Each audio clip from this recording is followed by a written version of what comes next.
자, 누가 질문하실까 모르겠다. 누구 질문하세요? 질문해 보세요. 네. 예, 스님 안녕하세요. 네, 안녕하세요. 네. 네. 예, 네. 저녁이 되면 술에 취한 사람들을 많이 봅니다. 네, 그렇습니다. 제 몸도 가누지 못하면서 쓰러져 있는 걸 보면 이렇게 술을 많이 마시는 나라가 또 있나 싶습니다. 네, 그렇습니다. 담배에 대한 위험성은 잘 알리면서 술에 관해서는 관대한 분위기인 것 같은데요. 네. 술에 대한 제재도 필요하지 않을까요? 네, 스님의 좋은 말씀 주세요. 네, 고맙습니다. 감사합니다. 네. 우리나라를 흔히 그러잖아요. 술 권하는 사회라고 말이죠. 근데 안타까운 게 뭐냐면 담배 같은 거는 담배를 많이 피우면 무슨 폐암 걸린다 뭐다 뭐 하면서 난리치면서 술에 대해서는 너무 관대한 것 같다 그런 얘기들을 많이 합니다. 근데 이 술 문제는 우리나라만의 문제가 아닙니다. 전 세계적인 문제고요. 술의 어떤 폐에 대해서 좀 생각을 해야 되는데요. 요즘엔 또 치매에 대해서 걱정을 많이 하면서도 술에 대해서는 그렇게 관대하단 말씀입니다. 알코올성 치매라고 그래가지고 이 술은 알코올은 말씀이죠. C2H5OH, 에틸 알코올이지 않습니까? 알코올을 희석시키는 거거든요. 알코올은 이제 물을 많이 넣어서 이제 뭐 몇 도다 하는 겁니다. 근데 이 술의 안타까운 점은 뭐냐면 이 에틸 알코올은 유기용매라고 하거든요. 유기체, 이른바 단백질이라거나 이런 물질들을요 녹여버려요. 그러니까 이 알코올을 자꾸만 술을 많이 드시게 되면 치매를 촉진하고 뇌세포가 위축이 됩니다. 그러니까 참 큰 문제예요. 근데 이 술을 마시면 또 하나 큰 문제가 이게 술이라고 하는 게 뭐냐면 정신을 혼미하게 만들어버리고 제정신을 잃어버리게 만들거든요. 그 술 먹은 개라고 그러잖아요. 그죠? 근데 너무 안타까운 게 뭐냐면 술을 마시다가 보면 제가 언젠가도 말씀드렸죠. 처음에 술을 마셔요. 내가 술을 마십니다. 그 다음에 술이 술을 마신다고 그러잖아요. 그 다음에 술이 나를 먹어버립니다. 그래서 이게 참 술이 굉장히 위험한 건데 이게 여러 가지 문제가 있는데 본인 자신들도 술이 위험한 줄 알면서도 그러거든요. 근데 왜냐? 술은 알코올 중독이라고 하잖아요. 이 중이란 말이 뭐냐면 중이란 말이 여러분죠? 니코틴 중독, 알코올 중독, 중이란 말이 뭐냐? 센타란 말이거든요. 우리가 센타, 항상 제가 드린 말씀이죠. 둘 사이는 센타가 하나인데요. 약줄 드시다 보면 센타로 들어가는 게 뭐냐면 환각작용을 합니다. 그 환각작용을 하고 술을 마시게 되면 자기를 잃어버리니까 싫은 번뇌망상에 시달리는 자기를 잃어버리니까 완전히 환각 속에 환상 속에 살아버립니다. 그 기분을 잊지 못하는 거예요. 마약 중독도 마찬가지입니다. 센타에 들어간다. 센타나 이게 중요한 게 약주를 마시다 보면 자기 잃어버리니까 시간과 공간을 떠나버립니다. 항상 제가 말씀드려 나와 남이 있으면 중심이 하나인데 나와 남이 없는 세계에 들어가면 그러니까 귀신들도 마찬가지예요. 허공은 바로 뭐라 시간과 공간을 떠나버린 세계입니다. 그렇기 때문에 아주 문제가 되는 게 뭐냐면 중독이라고 쓸 때 중자는 뭐냐 이게 환각 상태 어떤 거는 굉장히 심각한 상태입니다. 그러니까 알코올 중독, 니코틴 중독, 마약 중독 되면 이거는 병원에 가야 되잖아요. 고치기가 대단히 어렵습니다. 왜냐하면 그 기분을 놓칠 수가 없어요. 저도 많이 상담을 해보는데 이 알코올 중독이라거나 저도 예전에 직장 다닐 때 술을 많이 마셔봤으니까 알죠. 그러니까 이게 뿅 가버리면 정말 자기를 잃어버립니다. 인사불성이라고 그러잖아요. 술을 마시게 되면 고통과 번뇌와 망상 속에 나를 잃어버리니까 술집에 가실 땐 어떻게죠? 그냥 그렇게 그다음 뭐죠? 술집에 갈 때는 그냥 기고만장하고 가잖아요. 근데 술 마시면 그다음 뭐라? 자기 잃어버리니까 비틀비틀하면서 자기 잃어버립니다. 그 묘한 기분 때문에. 그러다가 사고가 나면 그냥 대형 사고가 납니다. 술을 마시게 되면 뭐가 뿅 가버리니까 무슨 아주 큰 문제가 나거나 혹은 또 교통사고 나거나 거기다 또 나이가 들면 치매 같은 거 오거나 그래서 이 술에 대한 것은 정말로 관대할 수가 없습니다. 그런데 너무나 지금 우리 사회가 고통스럽잖아요. 그죠? 코로나다 뭐다 해가지고 고통스러우니까 그러니까 이게 그냥 술로 풀려는 사람이 너무나 많은데다가 그래서 술 권하는 사이에 또 술집들이 너무나 많고 또 요즘에 셋둘 만나는 게 쉽지 않지 않습니까? 스스로가 몸과 마음을 다해서 조심을 하시고 알코올 중독이었던 그런 그 위험이 계신 분들은 처방을 받아서 정말 병원에도 다니시고 그러지 않으면 나이가 들면 들수록 문제가 상당히 심각하다. 제가 많은 분들 모시고 사니까 그런 뼈저리게 느낍니다. 자, 다음 번 질문 받겠습니다. 누가 하실까? 누구 하실까요? 다음 번 질문. 안녕하세요. 네네. 가천 선녀례원입니다. 네, 고맙습니다. 네. 네, 스님 요즘 어허. 유명 인사들 중에 어허. 과거 그 학교 폭력 그 사실이 네. 드러나는데요. 네네네네. 가해 가해 사실도 잊은 경우가 많더라고요. 네네네. 예, 피해자는 종이 생생한데요. 가해자는 어떻게 그렇게 까맣게 잊을까요? 네네. 이게 참 생각해야 될 게 있는데요. 가해자하고 피해자, 이른바 말하면 뭐냐면 사람들은 가해한 사람 말이죠. 학교 폭력 같은 걸 보면 가해한 사람들이 그 당시에 일진이니 뭐니 해가지고 어렸을 때 보면 힘 있는 친구들이거든요. 자기는 잊어버린데 피해자들은 말이죠.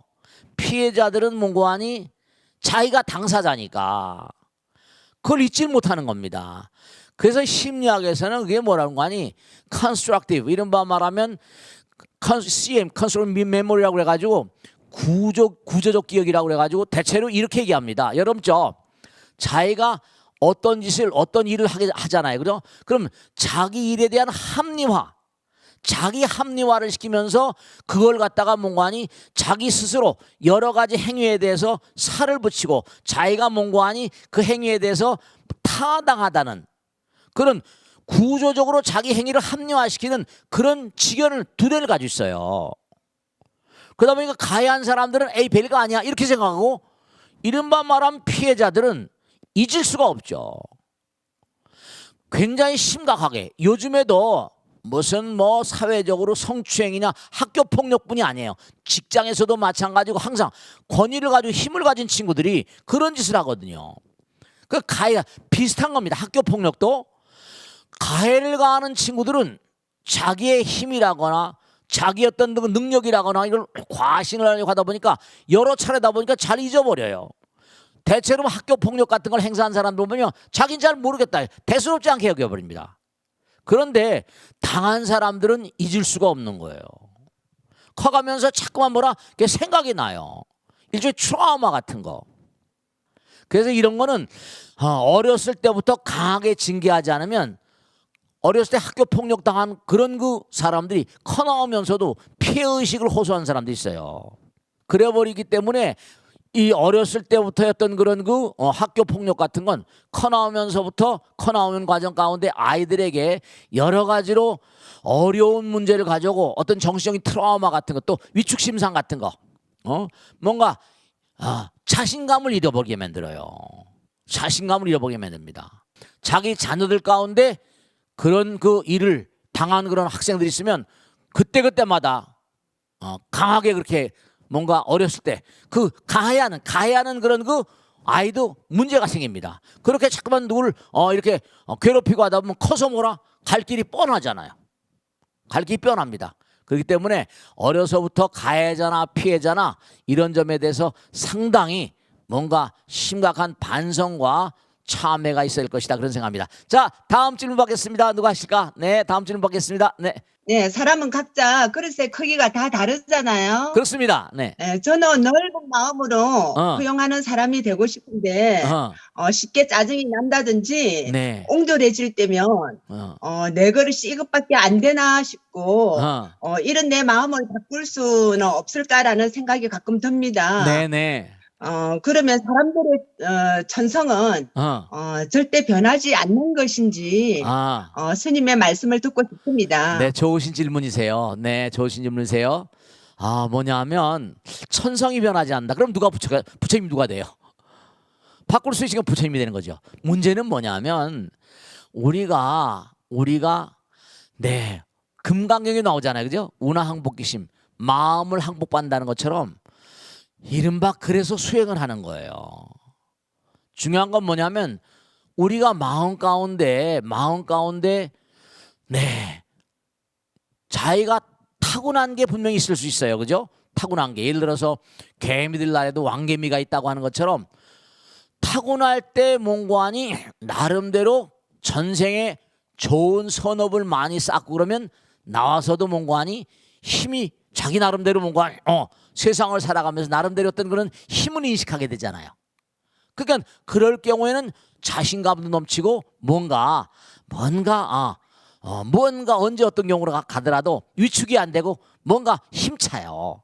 근데 뭔가 자꾸만 그렇게 자기 자신의 힘이 취약하다고 생각하고 뭔가 내가 자신감이 없고 뭔가 여러 가지로 내가 무슨 커나온 배경이라거나 혹은 또 무슨 여러 가지 학업이라거나 등등의 여러 가지 문제가 있으면 스스로 그러니까 자포자기한 마음 같은 거, 자기를 자꾸만 약화시키는, 우리 인간은 참 묘해가지고 이른바 승승장구라고 그러잖아요. 그죠? 잘한 사람은 더 자꾸만 잘하게 하고 부익부 빈익빈 하는 거 그런 얘기 하잖아요. 그죠? 어려운 사람들은 자기를 극복하려는 어떤 의지 같은 게 취약해요. 그래서 우리가 항상 생각하는 게 뭐냐면 우리 인간은 영원한 진화의 존재입니다. 영원한 발전의 존재예요. 영원한 부처님의 어떤 길을 가야만 된 존재예요. 그러니까 뭔가 자기의 나름대로 취약한 점이 있다. 어떤 그런 내 자신 뭔가 고쳐야 될 점이 있다. 그럴 땐 주저하지 마시고 금방금방은 마음이 고쳐지지 않습니다. 그럴 경우는 뭐냐? 제가 꼭 당부드리겠는데 몸과 마음을 다해서 부처님 전에 기도해 보세요. 부처님 전에 기도해 보시고 몸과 마음을 다해서 꾸준히 몽고하니 기도하는 가운데 점점 위축심상을 이기게 됩니다. 우선 당연한 건 뭐냐면 왜 이렇게 나는 왜 이렇지 그 자체가 뭐냐면 자기가 자기를 약화시키는 거예요. 우리 마음 가운데 두 개 나가 있다 그랬죠. 하나는 뭐라? 부처님의 나, 하나는 중생의 나가 있어요. 그러니까 나는 왜 이렇게 이렇게 못났지, 왜 이렇게 공부를 못해, 왜 이렇게 능력이 취약하고 왜 이렇게 난 이렇게 고치지 못하나, 이건 다른 게 아니라 부처님의 나가 제대로 가동되지 않는 거예요. 그래서 그럴 때는 뭐냐? 스스로 자기 자신이 자신감을 갖는 그런 노력이 필요합니다. 분명히 고칠 수 있어요. 그러니까 제가 여러분들 만나면서 지금 보살님 질문하신 것처럼 그런 질문들을 많이 받는데, 그러면 우린 영원한 진화의 존재고 성불할 존재들인데, 그러면 자기가 자기 자신을 자꾸만 취약하다 그러고 자기 자신을 나약하게 보고 이러면 우리는 부처님 말씀을 정면으로 위배하는 거예요. 그러니까 여러분들 가운데도 마찬가지예요. 나는 왜 이렇지? 나는 이렇게 조심성이 없지? 나는 왜 이렇게 덤벙덤벙되지? 왜 나는 이렇게 뭔가 모자란 게 많아? 모자라는 게 많다는 것 자체가 위험이 기회라고 그러잖아요. 항상 문제가 있을 때 그 문제가 자기를 승화시킵니다. 문제를 푸는 과정 가운데 뭔가 해답을 얻는 가운데 능력이 자꾸만 향상되는 거거든요. 고통의 그 위에는 극락이 있다고 그러잖아요. 고진감래. 그러니까 어려운 문제가 나에게 뭔가 느껴질 때는 그때는 뭔가 부처님께 기도하는 가운데 업장이 녹여내립니다. 업장이 녹아내리면서 자신감이 자꾸만 쌓이게 되고 힘도 강해져요. 부처님의 힘이 점점 뭔가 나와 함께하고 내 마음 가운데 부처님이 자꾸만 발현돼요. 나타납니다. 그러니까 실제로 그런 친구를 봤거든요. 고등학교 다니는 친구인데 난 아무리 해도 공부를 해도 아무리도 안 된대요. 난 아무리 해도 안 된다는 거예요. 그래서 제가 그랬어요. 그럼 넌 아무리 해도 안 되면 넌 일생 내내 동안 그렇게 살 거냐? 그럼 매일같이 질질 끌려 살 거냐? 부처님 말씀에는 네 마음 가운데 부처님 계시다는 거 들어본 적 있냐 그랬더니 아무 말도 안 하더라고요. 중요한 건 엄마 아버지나 선생님이 공부해라 하지 공부가 잘 안 돼요. 공부 안 돼요. 그러면 결국은 너는 어떠냐? 공부하라면 공부를 잘하면 시험을 잘 보고 네가 앞으로 좋게 나가는데, 네가 공부 안 돼요 자꾸만 해서 공부를 안 하면 그럼 네 손해야. 결국은 네 손해지 다른 손해가 아니다. 엄마 아버지 언제가 돌아가시면 너는 네 혼자 힘으로 인생을 살아가야 되는데, 그럼 장가 들고 매가 장가 들지 안 될지 모르겠지만 그럼 너는 그 가정을 어떻게 유지해 가니? 어려운 문제, 인생은 문제 영석이라고 그랬거든. 인생은 문제풀이야. 어려운 문제가 있으면 푸는 가운데 전생의 업장을 녹여내리고 금생에 내가 금생의 뭔가니 새로운 힘을 쌓고 이렇게 가는 거야. 나 스님 너 이렇게 같이 얘기하잖아. 나도 정말로 여러 가지로 콤플렉스라고 그러지, 그지? 그런 게 많은 걸 스스로 많이 느끼고 살았던 사람이다. 그지? 실제로 그래. 그런데 몸과 마음을 다해서 이기려고 발버둥을 치고 지금까지 아직도 모자란 그런 걸 느끼고 사는 거야. 그러니까 꼭 중요한 거는 부처님께서 하신 말씀 계시다. 게으르지 말라, 부지런히 정진하라. 내 자신을 등불로 삼고 법을 등불로 삼고 나가라. 부처님도 스스로 그러셨거든. 뭐라고 그랬어? 부처님께서 하신 말씀은 나보다 더 공덕을 닦기에 더 이상 부지런한 자가 없다. 나보다 더 이상 지혜를 닦기에 부지런한 자가 없다. 부처님은 다른 존재가 아니다. 영원한 정진이야. 그러니까 우리는 영원한 진화를 도모하는 그런 존재이기 때문에 절대로 뭔가하니 뭐 할 수 없, 천상을 못 거친다. 이런 건 아주 나약한 심상이고 인생을 대단히 그르칠 수 있는 가능성이 크니까 너 그거 취하지면 안 된다. 이렇게 얘기한 적이 있습니다. 그러니까 절대로 짜증나고 옹졸일 때는 이게 내가 이기적인 마음이 강하구나. 기도를 좀 열심히 하고 잘못했습니다. 그 자리에서 부처님께 3배라도 올리고 좀 더 강해지겠습니다. 이렇게 3배라도 올리고 그런 훈련을 자꾸만 쌓고 습을 쌓아가면 좋은 업, 선업이 쌓인단 말이에요. 그런 얘기를 항상 합니다. 아시겠죠? 우리 인생은 정말 서두에도 말씀드렸듯이 문제가 끊임없이 일어납니다. 저도 마찬가지입니다. 이런 문제를 풀고 나면 또 다른 문제가 일어나고 또 저런 문제를 풀면 또 다른 문제가 일어나고 일들이 많다 보니까 사방에 터집니다. 근데도 뭐죠?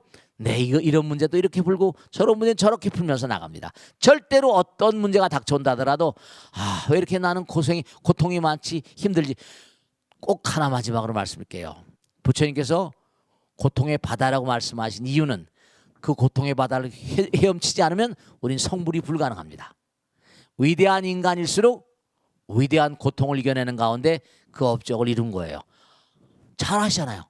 에디슨이 뭐라?